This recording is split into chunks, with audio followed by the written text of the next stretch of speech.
اللقب عن طريق علي مبخوت بتسديده من ضربة جزاء تعود ثم المتابعة ثم التسديد ثم التسجيل. يا ساتر هذه هي هذه ضربة الجزاء. لكن شوف علي مبخوت يضع الكلمة ويسجل هذه المتابعة. هني القراءة والإصرار من جانب هداف دوري الخليج، من جانب الهداف. حيطة معمولة روبيرو طلع لجان يفوت تسديده يا ترجع بالعرض خطيرة في الجول. جول جول جول جول.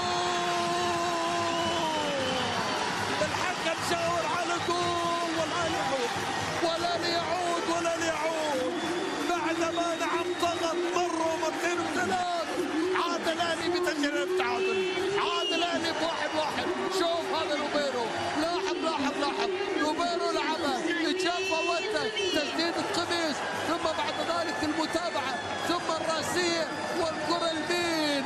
الكرة يعني بين سالمين وبين مين؟ هذه التسديدة ثم بعد ذلك المتابعة ولكن يظهر لي بين ديوب وبين سالمين لديوب لجان يسدد الكرة روبيرو في الجول.